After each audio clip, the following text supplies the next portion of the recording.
Maybe you've never met a trans person who actually wants you to please stop. But I will say, please stop. Yes. No one with any sense in my community wants this. Well, that debate escalated quickly, but I don't blame Blaire White for snapping. Hey guys, welcome back to the channel, your home for independent and nonpartisan analysis and commentary on politics, media, internet insanity, and more. We're going to check in with Piers Morgan Uncensored, one of my favorite shows on all of YouTube. It is, dramatic. The debates on there are crazy. I don't know where they find some of these people, but my friend Blaire White, who is, of course, a right-wing transgender YouTuber, debated against a couple of I don't even know what to call them, but like woke Delulu panelists, once again discussing the trans athlete debate about whether biologically male people should be allowed to compete in women's sports, which is like, how is this even still a debate? But it's come up again because of all the stuff that's going on with the WNBA. And at one point, Blaire just kind of snaps and goes off on this delusional sports journalist who is just yapping and making absolutely no sense. Anyway, we're going to react to the segment because it got wild and I found it entertaining. Without further ado, let's watch. I'm not transphobic at all. I want trans people to lead good, happy lives and have the same rights as the rest of us. True. I just don't want women's rights eroded by having biological males compete in women's sport. So I just ask you, Andrea, why don't you want to support women's rights? I don't understand. Well, if you think Megan Rapinoe is basically full of crap, then get ready to see the toilet with me, because I feel like the entire premises, in my opinion, is transphobic. Because okay, already literally asked the most respectful, civil, nuanced question. She's like, the entire premise is transphobic. Bruh, calm down. Calling people bigots is not an argument and is not going to work. But I just love this. It's like, oh, well, she really thought she did something with that line. It's like, if you think, get ready to come to the toilet with me. I don't know. All right, go off, Andrea. Let's listen. Transphobic, because if you look at participation, right, in the top level, high level sports, right, there are over 500,000 people who are participating in NCAA sports. How many people of those people are trans athletes? Only 10, right? So you're extrapolating 10 people out of a population of 500,000 people and focusing on them as if they are the problem, an overwhelming problem of the sports field when it comes to the threat of women, when that is not the case. So this is a point you hear a lot, and it's simultaneously true, but just not compelling. So yes, it is true that at the collegiate level, there is a very small number of transgender athletes.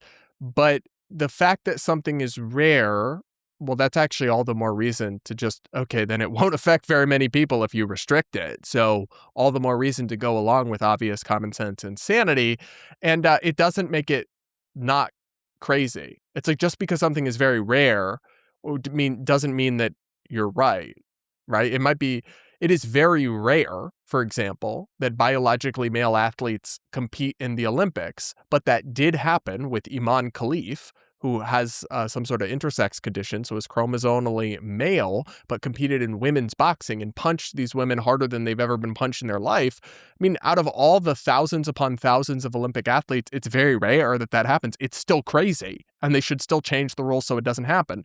Saying just how rare something isn't a defense or a argument in favor of it at all. And it's not as rare as she's suggesting, because a lot of this concerns like high school level athletics. And in that case, I mean, you have trans athletes winning state championships, and you have hundreds, if not thousands, of transgender athletes. And every one of them is competing with, dozens upon dozens of girls and in their changing rooms or lockers. So it's not like it's a unheard of, totally statistically rare issue. But once again, even if it was, that's not an argument. That's not a defense. So all we have is, in this first part of this journalist's stunning and brave defense of this issue, is spurious accusations of bigotry. Should have had that on my bingo card. We all knew that was going to come up. And then two, just saying how rare something is, which again, true or not, I mean, it's true at the collegiate level, sure, but it's like, that's not a defense of it at all. Other than that, she's doing amazing. Let's keep going here. Not the case, right? You say that you are concerned about biological men competing in the game of any sport, right? Whether it be basketball, whether it be soccer, anything of the sort. Yeah. Why are we assuming that the process of becoming a trans person, whether it be a trans woman or a trans male, it's as simple as putting on a wig and just deciding to change your pronouns? That is simply not the case, right? Well, because trans activists for years, and in some places enshrined in policy, have literally argued that that is all it takes to be a trans woman. That's just the concept of self-ID, that you just are whatever you say you are. And Democratic lawmakers literally fought to enshrine this into federal law, that under the Equality Act, your sex under federal law is just your identity. There's not a checklist. You must have this diagnosis and 3 years of treatment or anything like that. So while in some cases that is a concept, to pretend as if the transgender movement has rigorously gatekept who qualifies as what gender identity, that is insane gaslighting. That's not true at all. They've totally turned it into a farcical choose-your-own-adventure game. So it is, unfortunately, people like myself and Blaire have tried to push back on this to little avail.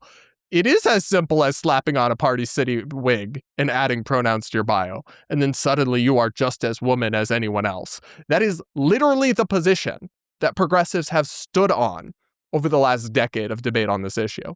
Just because you don't like that doesn't mean, and in fact, the crux of this conversation was spurred by the trolling of the WNBA by multiple male former NBA players declaring themselves women and saying they're going to announce their eligibility for the WNBA draft. And turns out that to date, they're going to probably change this. The WNBA has no qualification criteria. They just say anyone is a woman.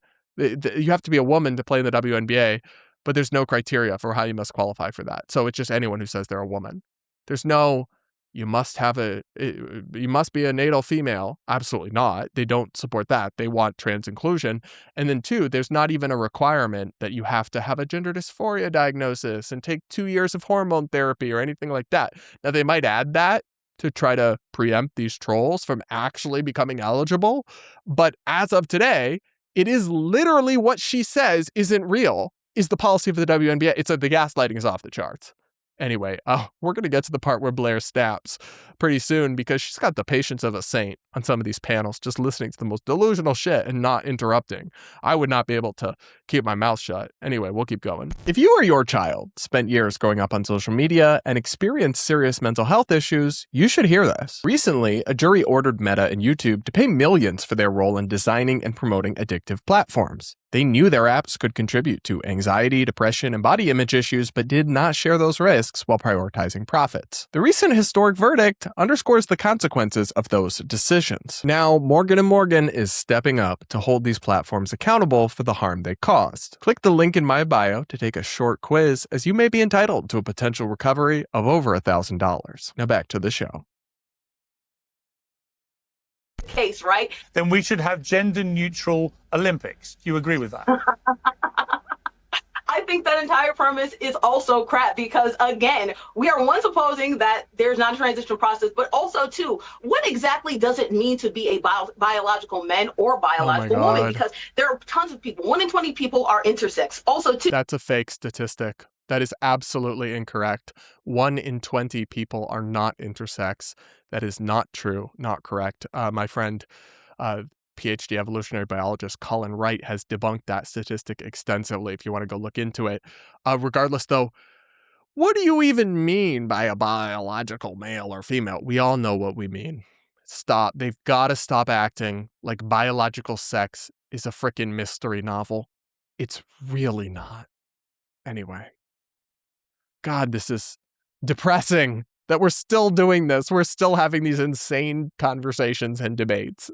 How? 10 to 30% of the population has PCOS. PCOS presented in women gives them higher testosterone levels. There's also Andrea, can you answer my question? Thyroid issues, all right? So thyroid issue also deals with your hormonal levels. Can you answer my question?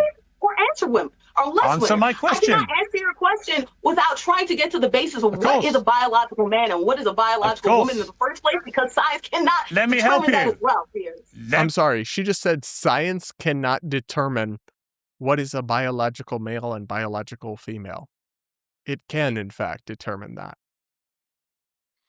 There are 2 biological sexes. There are extremely rare intersex conditions, but even most of them can actually be qualified as technically male. And usually it's as simple as your chromosomes. There are rare exceptions, but in all cases, it is based on the structure of your reproductive system. And it is a bimodal, not even distribution, just there's 2 categories. It's not a mystery. It's not a choose your own adventure book. It is a real, immutable, and undeniable aspect of human existence. And the more they just gaslight, the less credible they become. This will never convince people because every single human being observes all around them who is male and who is female. And we all know it. And so while we can, like, I have no problem, and I've never had a problem with people with gender dysphoria, trans adults, like living as if they are the other gender, you can't tell people that they literally are or that we have no idea what gender anyone is.